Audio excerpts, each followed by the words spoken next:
I think this is for everyone because while many people might not be the tragic cat lady or dog person, it's still the idea that personifying a pet or expecting that someone or something else is going to fill the void for your lack of emotional attention for yourself is going to be the thing that saves you. It's not. The only thing that will save you is for you to take responsibility for your actions.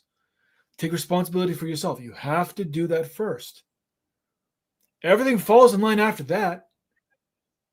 I say to my book, you have five controllables: your thoughts, your feelings, your beliefs, your decisions, your actions. That's it. Five things.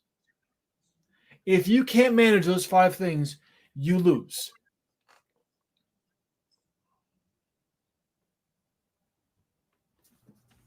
Yeah, one of the things I used to watch those animal cop shows back when I was a kid. And oftentimes the people that they showed up for to um because of neglect or abuse situations, most of the time they were basically animal hoarders. They had a bunch, way too many for whatever property they were on, like 15 dogs, or some guy had like over 100 domestic rats in his house, or I think it actually was 1,000. But anyway, like they've lost control of their entire life because of all these animals, and they often are very hesitant and grief stricken to get rid of these animals, even though many of the animals that they're hoarding don't have the connection capacity that they think they have.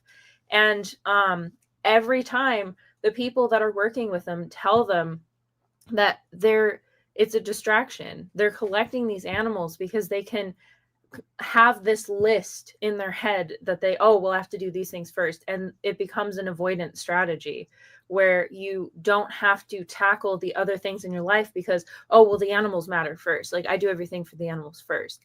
And so they let their own life fall apart because they get to use that as an excuse, like, oh, well, I had to do this for the animals, I had to do this for the dogs.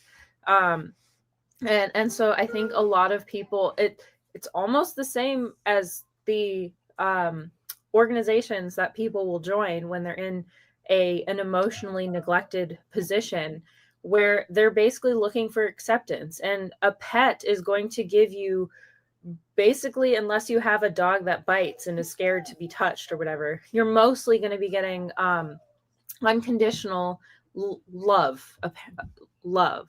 Like it'll basically be happy to see you all the time because you're its companion, and you feed it and you give it the things that it needs, and so of course it's going to be very excited when it sees you.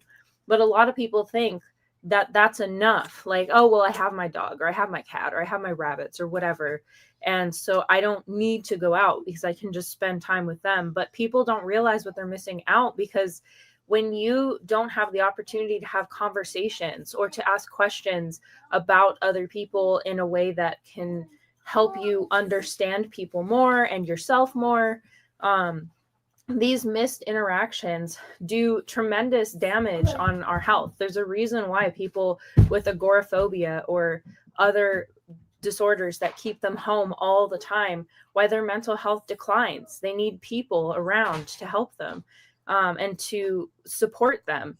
And I think a lot of people have kind of either they either are too scared to. I don't know if it's like an anxiety thing where people are just so anxious about the world and all of the necessities of life, like, oh, you have to be wearing a certain makeup, you have to smell a certain way, you have to look a certain way, or if it's literally just people don't care enough to do it, like they're so addicted to so many other things that it's just not a priority to them anymore, and they'd rather be alone. I've heard a lot of that lately, where people are choosing voluntarily to be solitary and isolated, and that just speaks to the damage that what all of these factors have done to people's psyches.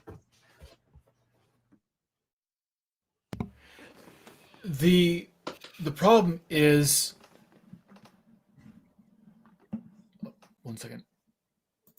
The problem is that people confuse dependability with connection. You can't connect with your dog. It's a dog. I mean, think about the absurdity of that. Oh, my dog is my confidant. Yeah, because they can't talk. They probably don't even understand everything you're saying. You can unload, you can trauma dump on your dog. Your dog is like, I gotta pee. They don't care. They can't relate to you. And there's the problem is the lack of relatability. If you can't be related to, your ability to grow goes out the window, because there's no way for someone to challenge your point of view. There's no one to say, I get it, or it sounds hard, or I'm here for you. I got your back. I think you're full of shit, and I think that you can do better. You don't have anyone that can tell you these things, which you need. A dog can't do that for you. A horse will never do that for you. A rat, screw that. These are creatures that have their own purpose, that have their own way of being. Human beings require other human beings to thrive for a reason. Wolves will never form a pack with a lizard. They'll eat And it. they will eat it, exactly. They will eat it. It is food. For us to want to form these types of connections with creatures that cannot and will not ever truly understand who we are. They can't relate because, one, they're not human. So right there, it goes out the window. They can be the smartest thing out there, but without the common reference, the ability to relate goes out the window. Then you've got the lack of awareness, the lack of meta awareness. Yes, a dog might be smart. A dog might have critical thinking skills, but are they a creature that can understand the fact that they understand? No. It makes it impossible for them to be able to form any kind of real connection or sense of growth. And they're about as useful as a rock, as Ann is basically saying. You might as well get a pet rock because it will be as dependable. Actually, the pet rock's better because there's nothing that you have to do in order to care for it, feed it. Doesn't have to go on walks. If you're walking a rock, then we have to call mental services, because now it's just you're going out of your way to prove how crazy you are. But anything that is outside of you, and anything that is not human is outside of you, outside of your experience, is going to give you a less a lower quality of experience than you will ever get with another human being. I yield the mic.